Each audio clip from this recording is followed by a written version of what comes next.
மதுரையில் ஆட்டோ ஓட்டும் மாற்றுத்திறனாளி ஒருவர் வாரத்தில் 2 நாட்கள் அன்னதானம் வழங்குவது, சமூக வலைதளங்களின் மூலம் ஏழை எளியோருக்கு உதவி செய்யும் பணிகளில் ஈடுபடுவது உள்ளிட்ட சேவைகளில் ஈடுபட்டு வருகிறார்.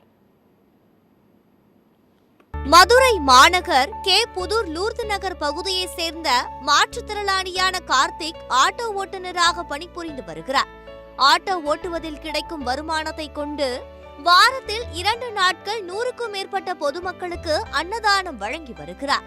இந்நிலையில் மதுரை செல்லூர் பகுதியைச் சேர்ந்த தீபக் ராணி என்ற மாற்றுத்திறனாளி பெண் செல்லூர் பகுதியில் தனது வீடு இருக்கக்கூடிய பகுதியில் இருந்து 3 கிலோமீட்டர் தூரத்தில் உள்ள டெய்லர் கடைக்கு வேலைக்காக சென்று வந்துள்ளார்.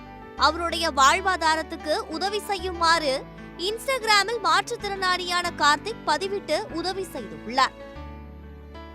என்னால் முடியல சின்னத்தில் உடம்புல பண்ணிட்டு ஏதோ நம்மளால ஆட்டோ ஓட்டி வருமானம் வந்து சின்னத்தில் உடல் பண்ணிட்டு இந்த தப்போட பெரிய உடல் பண்ணணும்னு ஆசைப்படுறேன். ஆனால் காசு பணம் தான் என்கிட்ட இல்லை. நம்ம அண்ணன் யாருன்னு பார்க்க ரொம்ப ஆசைப்படுறேன். அது இருந்தால் ஒரு வாய்ப்பு கொடுத்தேன்னா அண்ணனை பார்த்துட்டேன்னா அடுத்தப்பட எல்லா தேவைன்னு ஆசைப்படுறேன்னு மனசார யாராலும் கஷ்டப்படுறாங்களோ அவன்கிட்ட தேவை ரொம்ப ஆசைப்படுறேன். அவங்களோட சப்போர்ட் எப்பவுமே வேணும். யாருன்னு உள் அண்ணன் ஏற்றமும் அவரத்தையும் ஒரே இடத்துல கலந்துருச்சு. இவரை பார்த்து ரொம்ப தவிச்சுட்டு போராடிட்டு அண்ணனை பார்ப்பேன் 2 நிமிஷம் போறாரு. அதுக்கு ஒரு வாய்ப்பு கிடைப்பா தெரியல.